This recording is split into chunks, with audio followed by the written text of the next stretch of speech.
I grew up on the water. My family had owned this lake for generations, not just the house by the shore, not just the little strip of beach, but the entire lake itself and the water rights that came with it. My grandfather used to joke that we didn't just live by the lake, we were the lake. When I was a kid, I didn't fully understand what that meant. I just knew that I could wake up on a hot summer morning, run down the dock barefoot, and dive into the cool water without asking anyone for permission. The lake was ours, a part of us, and I never imagined that one day someone would try to tell me I didn't belong there. But that's exactly what happened when the homeowners association came into the picture. Over the years, as more and more houses popped up around the lake, the new neighbors started organizing. At first, it didn't bother me. I figured if folks wanted to pool their money to plant flowers at the entrance of their subdivision or keep the roads clean, that was their business. But soon, the HOA started acting like they owned the whole area, including the lake. They put up signs about lake access hours, banned boats with gas motors, and even started talking about membership fees for swimming and fishing. I remember the first time I saw one of their flyers tacked to the bulletin board at the general store. I laughed out loud. Who do these people think they are? I muttered to myself. At first, I tried to ignore it. I figured if I kept to myself and didn't stir the pot, they'd eventually realize that not everyone wanted to be part of their little club. But the HOA had other plans. It started with small annoyances, passive-aggressive letters in my mailbox about noise concerns when my friends and I were out on the dock late at night, or warnings about improper shoreline maintenance because I left my canoe tied to a tree instead of dragging it up the hill. I shrugged it off, but deep down I could feel a storm brewing. These people weren't just trying to keep their neighborhood tidy, they were trying to control me. The day everything changed was a bright Saturday morning in early July. I had been working long hours all week and was looking forward to a peaceful day on the water. I grabbed my fishing rod, packed a cooler, and headed down to the dock. But before I could untie my boat, I noticed a group of people standing near the shoreline, clipboards in hand, wearing those neon HOA volunteer vests. There were 4 of them, 2 men and 2 women, and from the look on their faces, I could tell they weren't there to wish me a good morning. One of the men, a tall guy with a sun visor and mirrored sunglasses, stepped forward. "Morning," he said flatly. "Can we talk to you for a second?" I set my cooler down and crossed my arms. "What's this about?" He cleared his throat and glanced at the woman next to him, who held a stack of papers. "We're here on behalf of the Lakeside Estates Homeowners Association," he said.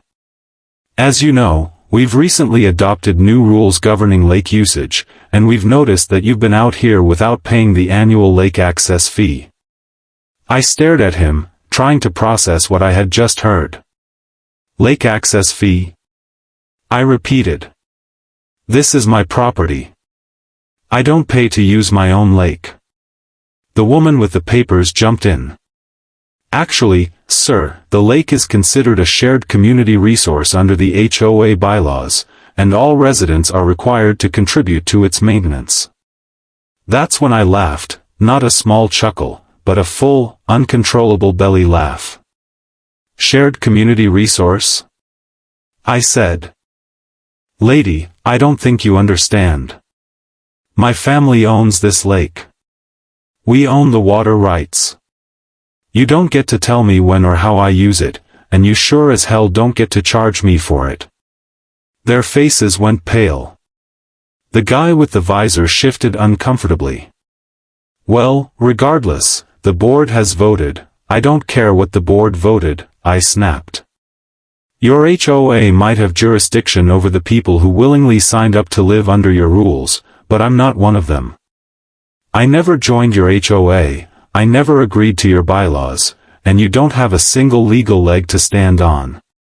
There was a long, tense silence. I could see them exchanging nervous glances. Finally, the man in the visor muttered something about escalating this to the board, and they turned and walked back toward the parking lot. I thought that would be the end of it, that they'd go back to their fancy subdivision meetings and leave me alone. But I was wrong. Within a week, I started getting letters in the mail, not the casual little warnings I used to get, but formal notices of violation printed on HOA letterhead. They accused me of trespassing on community property, and warned that if I didn't stop using the lake without paying the fee, they would pursue legal action. That's when I knew this was no longer just a neighborhood spat. This was war. The first thing I did after reading that so-called notice of violation was march straight to my filing cabinet. I dug through the old manila folders my grandfather had kept, the ones that smelled faintly of cedar and dust, until I found the envelope I was looking for, the original deed to the property and the attached water rights documentation. These weren't just some flimsy county printouts. These were legal documents dating back almost 100 years, notarized and recorded with the state. My great-grandfather had purchased the entire body of water back in the early 1930s when the area was still just farmland and dirt roads. I unfolded the yellowing paper carefully and ran my finger across the words, exclusive rights to use, maintain, and control the body of water and all tributaries connected thereto. That was all I needed. The HOA might have thought they had me cornered, but I was holding the ace card. Still, I knew better than to wave it around just yet. In small towns like ours, HOAs thrived on gossip and power plays. If I went straight at them, they'd dig in their heels. No, I needed to play this smart. I scanned the documents, made copies, and stored the originals back in the fireproof safe where they belonged. Then, I started documenting everything. Every letter they sent me, every notice they taped to my dock, every time one of their board members drove past my house to glare at me, I kept a record. I even installed a trail camera by the dock to catch them snooping around when they thought I wasn't home. And sure enough, within a few days, I had footage of 2 HOA members walking onto my property and taking photos of my boat. One of them even had the nerve to pick up my cooler, look inside, and set it back down like they owned the place. That was the last straw. I decided it was time for a face-to-face confrontation. The HOA held their monthly board meetings at the community clubhouse, a sterile little building with beige walls and a fake stone facade that looked like it had been designed by someone who had never seen an actual lake in their life. I didn't bother calling ahead. I just showed up on the night of the meeting, walked through the glass doors, and took a seat in the back. The room was filled with maybe 20 people, all sitting in folding chairs facing a long table where the board members sat. At the center of the table was the president, a thin, sharp-featured woman named Carol who had made it her mission to run the neighborhood like a military camp. She was the kind of person who lived for rules, the type who probably kept a binder full of bylaws by her nightstand. When she saw me, her lips tightened into a thin smile. "Can we help you?" she asked, her voice dripping with condescension. "Oh, I think you can," I said calmly, standing and walking to the front of the room. "I'm here to talk about these notices you've been sending me." Her smile widened, but it wasn't friendly. "Well, Mr. Walker, I'm glad you came. We've been meaning to discuss your repeated violations of HOA policy regarding lake usage." I raised a hand to stop her. "Let's get one thing straight," I said, my voice steady but firm. "I am not, nor have I ever been, a member of this HOA. I didn't sign your covenants, I didn't agree to your fees, and your so-called policy has absolutely no authority over me." A murmur ran through the room, and Carol's smile faltered. "Be that as it may," she said quickly, "the lake is a shared resource, and we have a responsibility to ensure." I reached into my folder and pulled out a copy of the deed. "You mean this lake?" I said, laying the paper flat on the table. "Because according to this, the only person who has any legal control over this water is me. This isn't community property. It isn't owned by the HOA. It isn't even owned by the county. It's private, my family's private property, and you've been trespassing on it every time you send your little committee down to take pictures." The room went silent. You could hear a pin drop. Carol stared at the paper like it was a snake that had just crawled onto the table. Where did you get this?" she finally asked, her voice barely above a whisper. "It's been in my family for nearly a century," I said. "Filed with the county, notarized, and legally binding. You can verify it with the records office if you like. In fact, I suggest you do, before you send me another one of your threats. Because if I get one more letter accusing me of trespassing on my own property, the next piece of paper you're going to receive will have the word cease and desist written at the top." One of the board members, a heavy-set guy with a red face, stood up and muttered something about checking with the HOA attorney. Carol nodded stiffly, clearly flustered.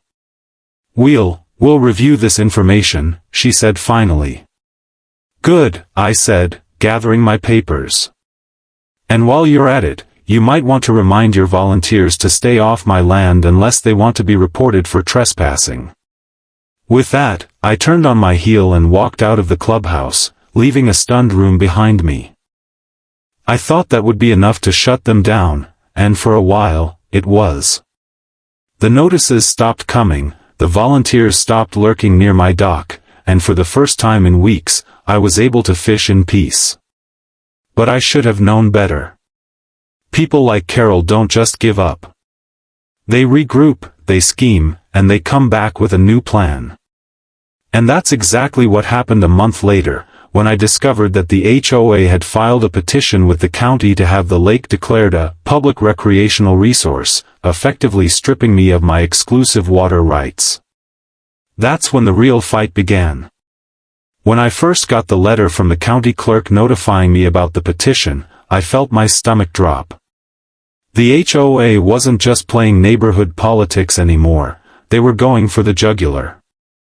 If they managed to convince the county to reclassify the lake as public property, my water rights would be gone forever.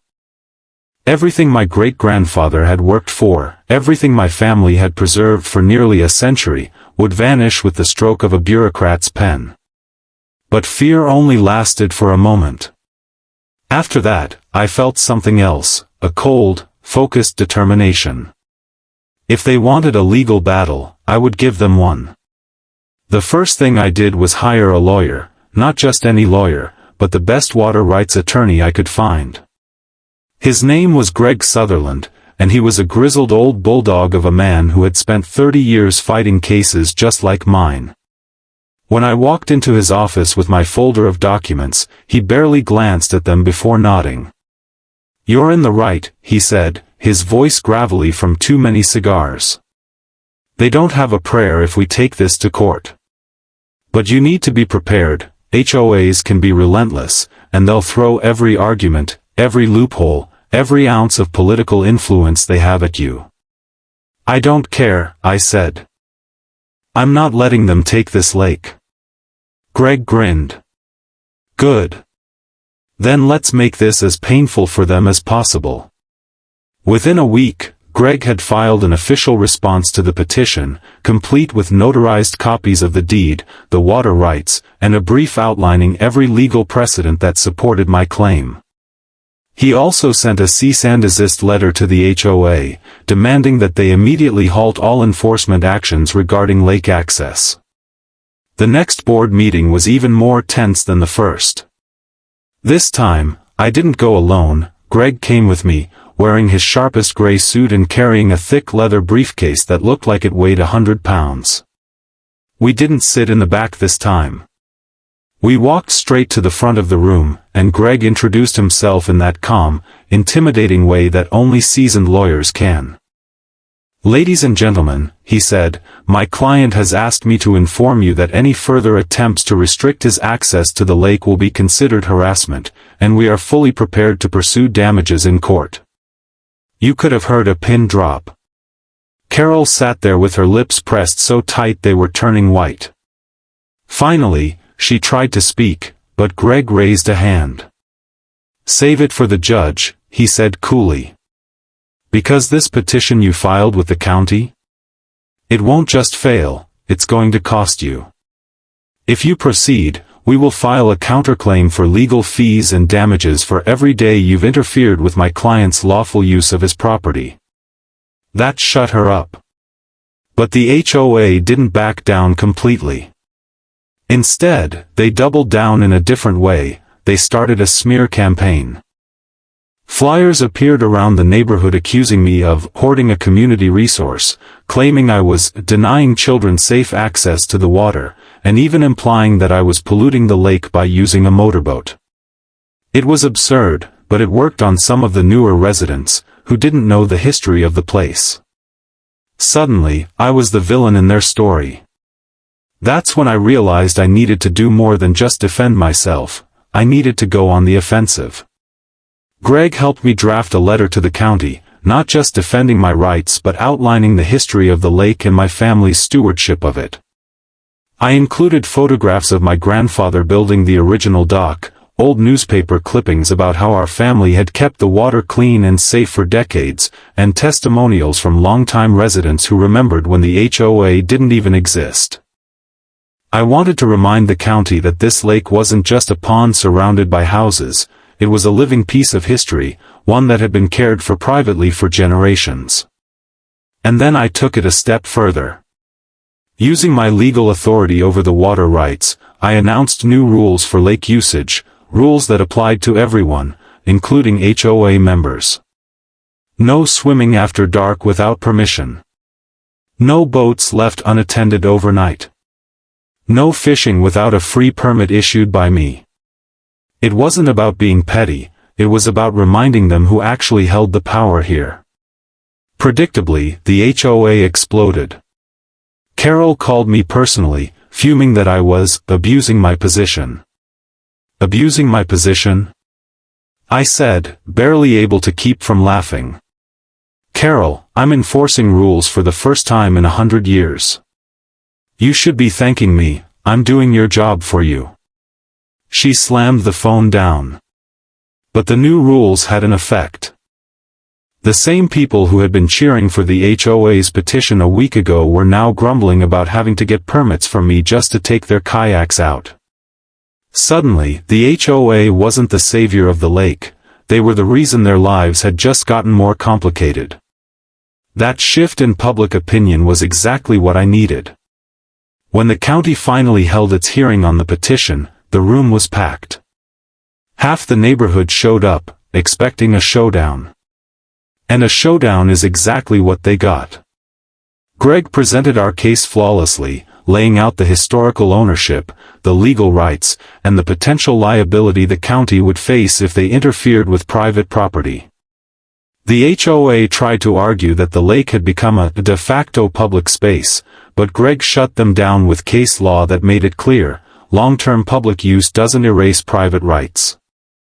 When the county commissioner finally spoke, she said exactly what I had been waiting to hear. Based on the evidence presented, it is clear that the lake is privately owned and not subject to reclassification as public property. The petition is hereby denied. The room erupted, half in applause, half in groans of frustration. I just sat back with a smile, letting the victory wash over me. But deep down, I knew this wasn't over. Carol and her board weren't going to forgive and forget. They had lost in court, but they weren't done trying to make my life miserable. And I wasn't done making sure they never had this power again. The days after the county ruling felt like a fragile, golden calm, the kind you get right before a storm breaks, the hush full of expectation. I used that calm the way a carpenter uses a level, to make sure everything I built next would be straight. I didn't want petty triumphalism, I wanted durable change. Carol and the board had been publicly rebuffed, but privately they were still dangerous, resentful people with time, energy, and an appetite for revenge. So I set about turning my legal victory into practical leverage, into a shield that would keep them from ever weaponizing neighborhood rules against me or anyone else again. First, I started by making the lake a genuine boon to the community on my terms. I organized a free, one-day, Heritage on the Water event, inviting longtime residents, kids from the local school, and anyone who wanted to learn about the lake's history and ecology. We had old photos pinned to plywood, a makeshift stage where the town historian talked about the way my grandfather had stocked the fish and stopped an early pollution incident by rallying farmers, and a small volunteer crew handing out simple pamphlets about responsible recreation. I was careful to keep the event inclusive but unmistakably clear. The lake had always been privately stewarded, and that stewardship had protected it. The turnout surprised even me. People I'd thought were loyal to Carol came up to me with beers in hand and thanked me for putting it together. They admitted they'd never known the full story, they'd only seen the HOA's glossy flyers. Those casual conversations did more than repair my reputation. They planted doubt about the board's motives in the minds of folks who'd been willing to believe anything printed on HOA letterhead. Next, I used the legal tools at my disposal to institutionalize transparency. With Greg's help I drafted a simple, lake stewardship charter, a public, legally framed document that spelled out permitted uses, environmental protections, and a dispute resolution process that required mediation before any enforcement actions could be taken. I offered to make it a living document, amended only after a community forum and with clear notice. It wasn't about ceding control, it was about cutting off the board's easy path to arbitrary power. When Carol saw the charter, she called it self-aggrandizing, but a surprising number of neighbors supported it. Who doesn't like rules applied evenly and in public? The charter didn't just diffuse tension, it changed the conversation from, "he hoards the lake," to, "he's trying to keep this place from becoming a political playground." Meanwhile, I tightened the practical screws. There were maintenance and safety issues the HOA had conveniently ignored. Erosion at certain inlets, an old septic runoff pipe half concealed by shrubbery, and a stretch of shoreline where litter from tailgate parties collected after storms. By quietly funding small, visible repairs and hiring a part-time local lifeguard during high-use times, paid for by a modest donation fund I seeded, I made the lake safer and cleaner. When neighbors who had once marched in lockstep with Carol saw the difference, kids actually able to swim in calmer water, fishermen complaining less about snags, their defense of the HOA's overreach lost steam. I made sure every improvement was documented and open, receipts posted, volunteer logs available, and an informal stewardship committee that anyone could join. That last move was the most effective. Empowerment is contagious. Once people felt they had a genuine say in how the lake was run, they stopped taking orders from a small, secretive board. Carol tried to fight back in the only way left to her, petty rules and social pressure. She sent out a newsletter filled with half-truths and exaggerated grievances, then refused to put some community members' questions on the agenda at the next HOA meeting. Instead of responding in kind, I began to leverage attention and accountability. I worked with local reporters on a piece about private stewardship of natural resources. I invited the county commissioner who'd denied the petition to tour the lake and meet some of the older families who'd settled here. I hosted a small panel at the county library with a land use attorney and an environmental scientist to discuss how communities can protect water sources without heavy-handed governance. The coverage was measured and fact-based, but it humanized the issue in a way flyers never could. Slowly, the narrative shifted. The lake was not a battlefield, it was a shared heritage that had been preserved precisely because one family had taken responsibility for it. With public opinion moving, Carol's threat started to collapse into bluster. She had banked on ambiguity and fear. Take away those things and her power evaporated. But I didn't stop there. I also used my position to prevent future hijackings of the neighborhood's civic process. I worked with the county clerk to ensure that any petitions or reclassifications involving the lake would trigger an automatic public hearing with full disclosure of all documents and affidavit-based timelines. I pushed for modest changes in how HOA-filed petitions were handled in the district, nothing radical, just better checks and more transparency. Those technical changes made it harder for a small group to rally surprise votes or rush petitions through in a fog of legalese. All of these moves were deliberate, and none of them needed to be cruel. The goal wasn't to humiliate Carol and her cronies, it was to remove the incentives and opportunities for small, private tyrannies to arise in the first place. Still, there were moments when the old small-mindedness reared its head. Carol tried to organize a petition asking the county to re-examine my deed on the basis of a supposed public prescriptive easement created by years of community use. That phrase sounds dry, but its implication was existential. If they could show the public had used the lake openly, continuously, and without permission for a statutory period, they might chip away at my rights. I met that with meticulous documentation, affidavits from long-term residents, time-stamped photos, and records of the few, sporadic instances when people had indeed used the lake without explicit permission decades ago. The point was not to deny anyone's memory but to place anecdote beside archive. Law responds to record, not rumor. The county review found no basis for prescriptive rights, and that attempt sputtered out. Over time, the social cost for the HOA's leadership grew. New residents, unschooled in petty power plays, started asking uncomfortable questions. Why was the board so secretive? Why were so many decisions made without public input? Why had the board allowed lawsuits that risked costing the neighborhood money?